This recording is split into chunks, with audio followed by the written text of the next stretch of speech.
Friends, today we are going to deal with collocations.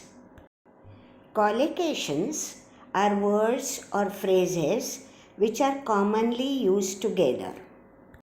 For example, we say strong wind or heavy rains.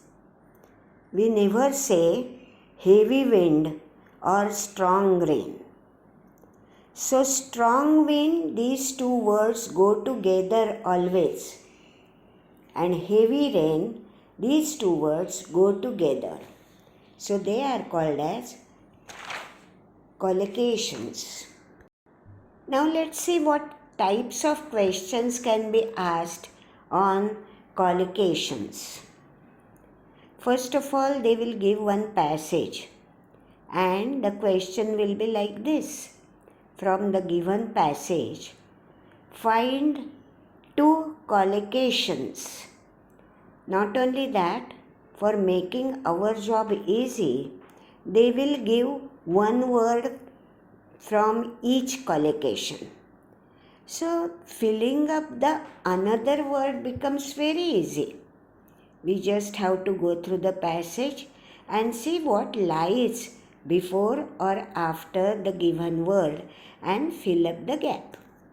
In our question, they have given one gap followed by the word dog.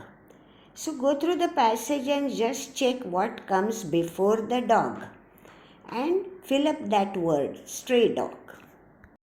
But sometimes, friends, a little element of difficulty is added to the question. For example, they will give one passage and they will say that from the passage, choose one collocation and one compound word. Except this, nothing is given. Friends, here we must know the difference between the compound word and a collocation.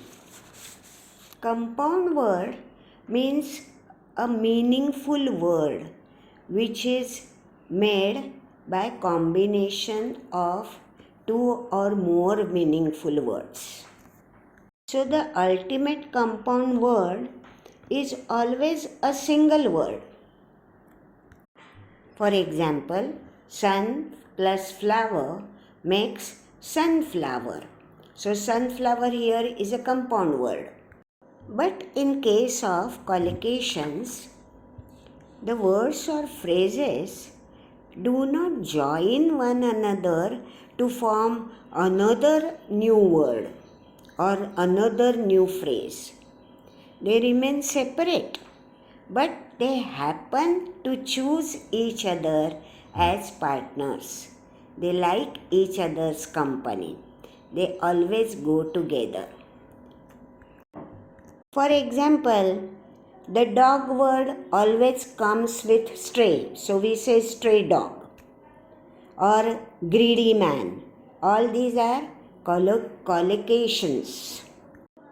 Some other examples of collocations are pay attention, fast food, resounding success, crying shame,